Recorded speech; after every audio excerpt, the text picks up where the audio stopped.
Hi guys, my name is Ping Yao and you are watching episode 1 of Santa Capricia, my city Skylines City. And finally I thought it was about time I did a video blog of my city. I've been building these cities using the game some time now, and I always get to a certain point and I kind of freeze or run out of ideas and run out of motivation and decide to start from scratch all over again, which is what I did about a week ago. And I started building this kind of industrial area. It's a pretty ugly looking place at the moment, and I thought, well, I'll try and make a series out of this if I can. I think I've probably got enough ideas and things that I can add in to make it interesting, and hopefully it will be interesting. I mean, you never know with these things how it's going to turn out, but I think it's a good start. I've got this sort of grid laid down with the freeway connection there on the right, and a little sort of railway that's running through, which is some kind of a freight railway, which it doesn't go anywhere at the moment. It's just sort of planted in there. And I've got all these yards and industrial zones sort of plonked down. You can see there's nothing around. I've got a few sort of wind turbines and pumping stations, but they're just temporary. They're just put there as a placeholder just to make the city sort of function as it is at the moment. But there's no real residents yet. It's purely just me playing around with building a kind of industrial area. So I'm really not following the game. I'm purely using the game as a way to create stuff, which is what I enjoy about the game. I don't play City Skylines to play a game. I play City Skylines to try and build something that's in my head, and I think a lot of people do. A lot of other YouTubers do that, because you can tailor it to your own ideas. So sounding pretentious, but I'm trying to put down in words how and why I've sort of started to do this city now. I thought it was about time that I tried to record and capture my ideas. I've got this map here, which is pretty huge, as most of the maps are in City Skylines, and I think it's an interesting map. It's got this big plain here and a little river going through the middle. I say little river, but actually that's quite a big river. And then behind it you've got these hills and low sort of mountains, which are just bare at the moment. There's no trees. I haven't added any detail to these. They're purely just sort of there, ready to be added to and edited, and I might get in there and sort of do a bit of terraforming and so forth to try and build up some of the detail and reduce some of the sort of repeating textures that I've got at the moment, which I'm not a fan of. But there's no trees. It is a blank canvas, which is what I like. And at the other end of the map is a complete contrast. You've got this kind of like sandbars and islands and peninsulas and things.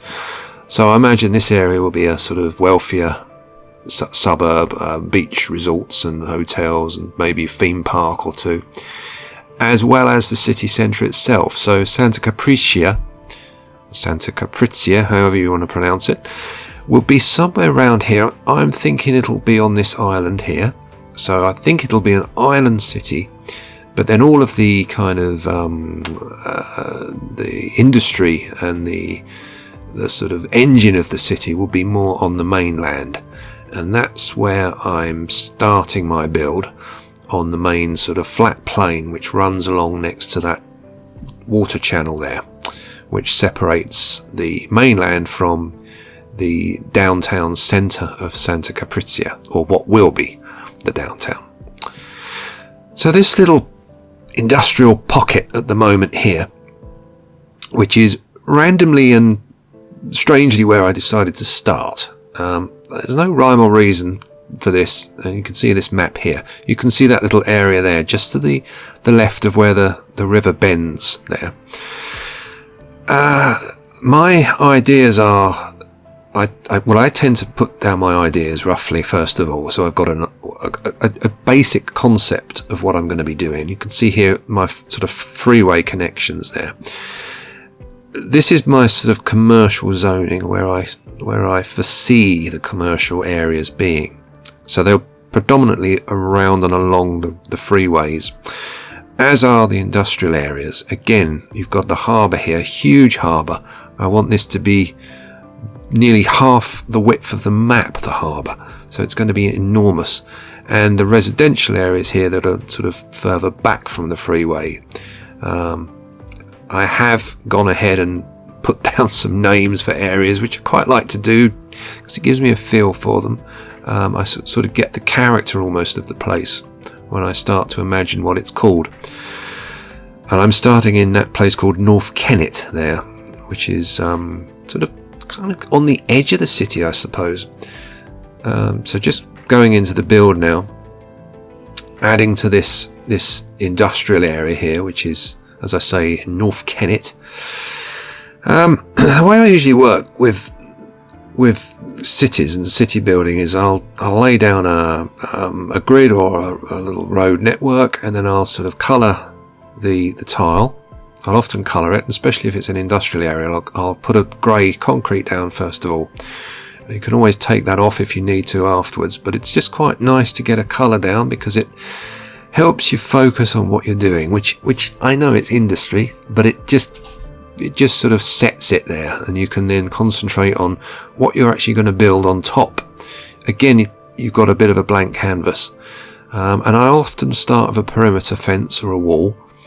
So I'm setting up this area here for a small power plant, which is what I want to build. So this is the access road to the power plant, and I'm using this I can't remember the name of it now, but it's a power plant that cycles or recycles the steam that it generates, the steam from the energy it generates. It recycles it back and generates more electricity from the steam. So it's quite a clever sort of greener power plant, I suppose, which I think would be sort of more in the city itself, whereas a big coal-fired or gas-fired power plant would probably be further out of the city. So it's like an urban power plant, which I quite like as an idea. So add in just a little bit more detail as we go. What I'm doing here is putting some car parks in, trying to make it feel as if it's a working power plant. And that's the thing with these industrial areas. You often find, particularly in US cities, that they have a lot of parking lots because everybody tends to drive in the States, so they need a lot of car parks. And I envisage that Santa Capricia will be an American city, probably a Southern Californian city. So it's inspired, I guess, by LA, but probably more by San Diego, because San Diego it's a smaller scale city, so it's easier to kind of get inspiration from somehow with a smaller scale city. I find I can focus more, but also it's a harbour city, so you have, I mean, San Diego Harbour is probably one of the largest harbours in the States, and it's got a lot of different areas to it. You've got sort of shipbuilding, you've got the sort of the military harbour, all the sort of war boats and ships there. You've got container ports. I think you've probably got fishing ports and things like that as well. So you've got a real mixture, and that's what I want to try and achieve with Santa Capricia. And that's why San Diego has been a real inspiration for me. But saying that, I've had other inspiration and ideas from LA, particularly the Long Beach around there, and also San Francisco, because I'm thinking of using the sort of island idea, the downtown on an island, i.e. San Francisco's on an island, so, or certainly on a peninsula, so it has that island feel to it. A city sort of separated by the sea there, and having bridges connecting to it, which I think will be quite cool. So I've got all these different ideas, and it's just a question of getting them into some kind of a form that I can build them in. And with City Skylines, there are certain built-in inherent limits to how you can grow your city. And recently I've come up against some of these limits. The main limit initially was the prop limit for me, and you can see what I'm doing here is I'm not actually using props. I'm using the network fences to create my own props, because you have a prop limit, and it's a big number. But when I started Santa Capricia, when I started this area before, I started to build all these little yards and these industrial areas using lots and lots of props. I had hundreds of little boxes and stacks and decals everywhere, and I mean, I've got a lot here now anyway, but not as many as I did have. And quickly I realized that my prop list was about 1,500 props, and I'd already used 2 or 3% of my limit.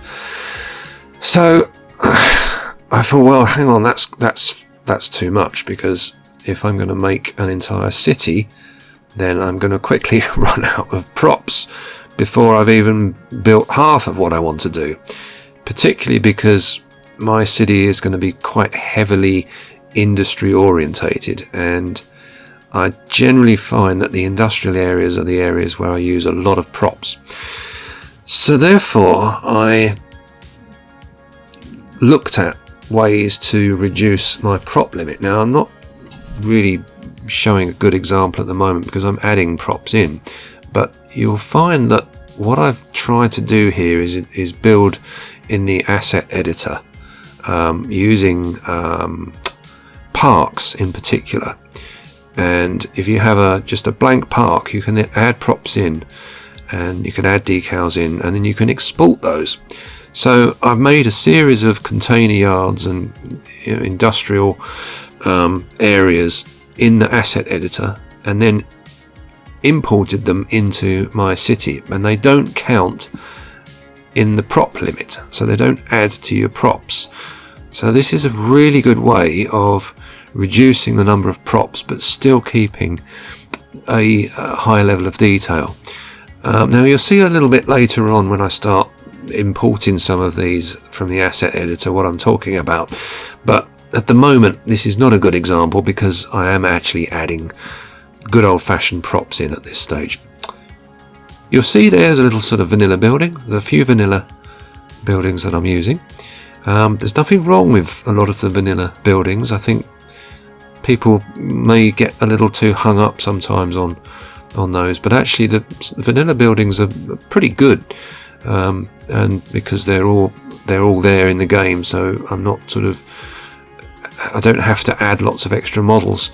I have got a lot of models from the workshop, but I've also trying to use a lot of vanilla buildings as well, and even if that's camouflaging them, trying to sort of change their appearance, I think they're still good models, a lot of them. And you'll see there in the power plant how I've sort of put some of the vanilla buildings into the power plant, heavily disguised them, but they are there, and they just add to it. I think they just help with the detail. So what we're doing here is we're just finishing off putting a few more decals and details in. My prop limit is significantly less than it was when I first started this city. In fact, at the moment I've got about 500 props, I think, but a good percentage of those aren't even on the build. They're on the freeway junction, which it's a one off the workshop but they do seem to be quite prop heavy, as well as having quite a lot of segments, and there is a segment limit as well, which I'm also aware of. So I don't want to go too high on my segments, which means my network fences, which use segments, I may have to cut down on those as well, which means eventually I might have to fall back on using props for fences rather than network fences, because my segment limit goes up. So there's a lot of these limits on the game, and on the whole, I don't think it's going to be a problem, but it's just something in the back of my mind I'm aware of, and I want to make sure that I can actually build what I want to build without compromising in terms of going over my limit, and then effectively the game is finished. I won't be able to do any more of the city.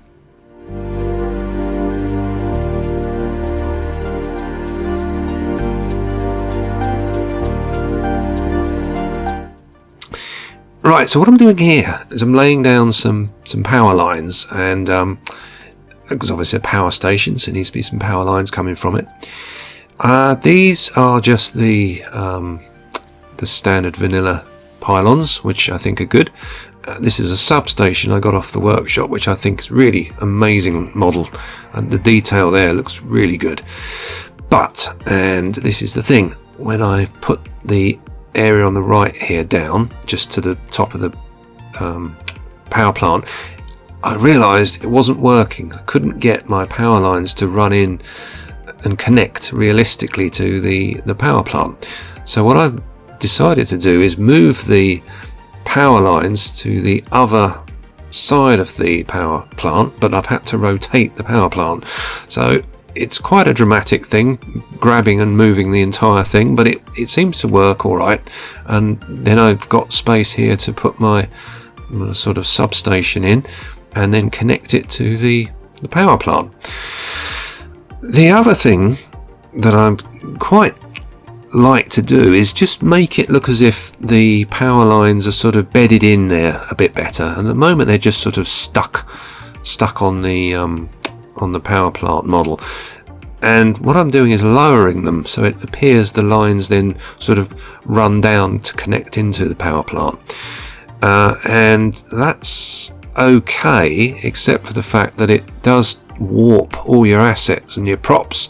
So to delete all those and cover that great big hole in the ground as well. So I'm using the ploppable asphalt prop just to cover that hole up, and it's a little bit tricky, but you can generally get it working quite nicely. So there it's just sort of lines through with the ground level, and I think it comes out all right. You do get a few little edges there that are higher than the ground, but what I'm doing is trying to use some of these to cover the gap, and I'm not too precious about that. I don't think you'll really see that gap too much once you're zoomed out a bit. I don't want to get too finicky with the detail. As long as it looks all right, then that's the main thing. Those power lines for me weren't working. What I needed to do was put down a concrete sort of slab just to sort of make them bed down better onto the ground, and that seems to work quite nicely. I'm quite pleased with how they look there. So what I'm doing here now is just adding a few more of these big props, and these are the things I created in the asset editor. You can see that huge ground plane that I just moved onto the power plant. That's a series of decals which I built in the asset editor on a park base model, and then added decals to it to make this sort of ground plane in effect. And I'm using that just to add detail, particularly in the industrial areas. It's just good to try and add the detail in if you can. But if you're adding loads of decals, then your prop limit goes up. So I found if I add them in the asset editor, then my prop limit doesn't add at all. So I can achieve quite a lot of additional detail without affecting my limits. So what we're doing here is just putting in sort of little wild area. I quite like these industrial areas when you get the sort of bushes and the weeds, and they're just left to overgrow like that. It just looks wild and unkempt, but that's what I'm quite interested in, those sort of areas. The areas in between places, the sort of wild areas that nobody notices, but actually if you can create those in your city, I think it really adds to the realism. So you're going to be seeing quite a lot of those sort of areas.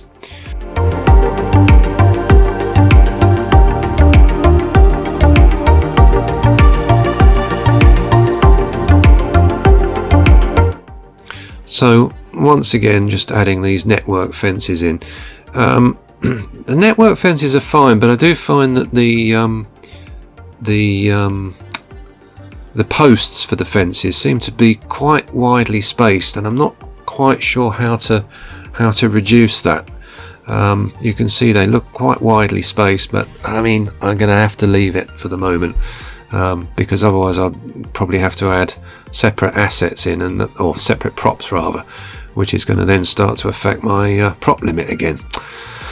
So there's all these things to think about. These are just some vanilla sort of sheds that I'm putting in, industrial warehouses, little warehouses, but they're perfectly fine. As I say, nothing wrong with the vanilla buildings. You can fit them in, and if you can add the sort of fences and the details to them, they're good models, and I just quite like the way the sun sort of reflects off the roofs there. I think it looks quite good. And again, these are network fences that I'm just adding in here as well. They're not props, they're actually network fences. And a few more little details on the ground. I mean, this is kind of like a filler building. This area here, it's not like the power plant, and it's not a big warehouse, but it's just a little filler building. But those little filler buildings are just as important, because it all adds to your look, your general look on the city, and it's important to consider all these little details. And I mean, I must say, a lot of these details, I drive myself round the bend with them a lot of the time. I find I concentrate too much on them, and I want to try and get a bit quicker doing some of these, but you kind of get into it, don't you? I think that's the thing. You kind of get into making sure that everything lines through, and you got those boxes and crates in just the right place. Yeah, I'm aware that that's one of my downfalls. I concentrate too much on the details, and then I either lose sight of the bigger picture, and I just run out of time or motivation and end up not completing the city. So I mean, if there's one thing I want to try and achieve with this series, it's getting the city into some kind of finished form. And really, that's one of the reasons to do this video series, because hopefully, knowing that I've got to release a new episode each week, or every fortnight, whatever, will motivate me to continue with the city. So again, this is just one of these big asset editor created ground planes that I'm putting in, and you can see here how the decals just make that area just sort of come to life more. They really help to make it sort of pop more somehow, I think. And these trucks, I love these little truck models. And I want to put a lot more trucks and things in, but I always forget to add trucks and stuff like that. I mean, cars and parking lots are, they're quite commonplace in a lot of the cities I build, but I find that trucks and sort of railways and things like that, they really help to make it look more realistic, and I tend to forget to add those in, so I really want to try and do that more with this city, and this industrial area hopefully will have a lot more of that to come. This little building here, I think I got this off the workshop. It's a self-storage building, and I used it on a couple of blocks just before I made the power plant, so I did this off camera, but I'm using it here again for this sort of industrial building, and I wrapped the network fences around it to try and change its appearance subtly, to try and reduce the repetitiveness, and I think this is a really good way to go. You can actually apply other elements to the buildings to change their appearance, and you're still using the same model, but you're just subtly changing it, and I think that works quite well. I'll probably be doing quite a lot more of that in future episodes, just trying to camouflage, especially some of the vanilla buildings, to make them look different, to stop this sort of repetitiveness, which sometimes I find I can get with the cities. It's hard to avoid, but it is something that I want to try and reduce. So what I'm doing now is I'm adding another there's another substation that I've added in there. So this area here is going to be a sort of corridor for all the transmission masts and pylons and things to run down. I want to try and create this kind of industrial corridor that runs from this area down to the harbour, down to the water. And this industrial corridor will be where all the power runs, and also where the freeway will run, and there will be a railway, a cargo railway, a freight railway rather, running down here as well. And eventually there'll be more warehouses and a whole host of industry all sort of congregating along this corridor. And I think that's quite an interesting sort of idea, just to build a long stretch of industry, because often you find in cities you get these sort of big areas that are just dedicated to industry, and particularly in the States, these colossal areas that are just full of oil refineries and cargo depots, freight yards, power plants, everything else. And that's what I want to try and achieve here. And this is kind of like the northern tip of this industrial corridor. The main bulk of it is still to come, and once I get to the harbour, there'll be even more of this sort of industry. So hopefully, if you like your industry and you like your kind of griminess in your factories and your smog and everything else, then you'll hopefully like Santa Capricia. If you like your pretty old historical cities, then you probably come to the wrong series. That's not to say there won't be, because I think it's quite nice to have some history in these cities to give it some kind of some culture almost.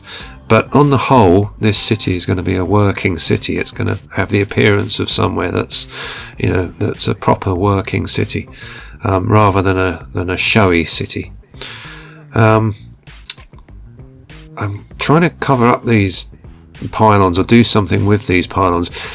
What I did just back there was I added these larger pylons in and took these smaller ones out. But when you take them out, i.e. using the Move It tool, I find you can't delete them. You can't actually get rid of them. It's something to do with them being kind of tied to the electricity cables or something. So even though I've taken them off the cable, I can't physically delete them, which means I have to kind of hide them, which is a slightly strange way the game behaves, but hey ho, you have to go with it sometimes. So this big warehouse here, which is one of the last buildings I'm going to be doing on this episode, and again, what I'm going to be doing here is importing some of these asset edited creations that I made, which you'll see in a minute, and they're really just a collection of blocks and pallets, props, which I've then laid down onto a base and added a few decals and then exported as a park. So I tend to use the parks as the main way to then get them into the game, because I think the parks give you quite a big area to build on, and I think with the asset editor you have a prop limit of about 64 props, but which is good, which means that you can do quite a lot of detail, and if you haven't got enough detail, then you just build another one. So it's a really, really good way, as I mentioned earlier, a really, really good way of adding to your detail.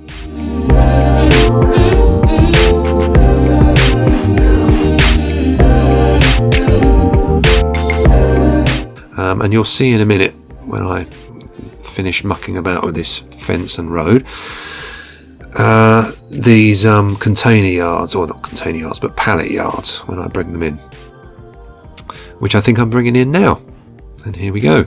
So some of these here are the sort of car parks and areas of ground that I've built and made, and these are these sort of little sort of pallet yards which I'm bringing in. But you can see there that they're quite detailed, and I mean usually this would be maybe a couple of hundred props if I was building this in the game, but if I build it and then export it from the asset editor, then it counts to 0 additional props. We are reaching the end of this episode, and I've realised that it's actually quite a long episode. I wasn't planning to go this long. I was planning to maybe make it about 20 minutes, and hopefully the next episode in the series will be shorter. I think 20 minutes is probably long enough. Half an hour is a bit of a slog, and to be honest, I've been nursing this sore throat for the last week, and it's just about going to give out, my throat. And please don't forget to like the video. I'm very grateful if you could press that like button. Please don't forget to subscribe to the channel. And until next time, I'll bid you farewell and see you in the next episode.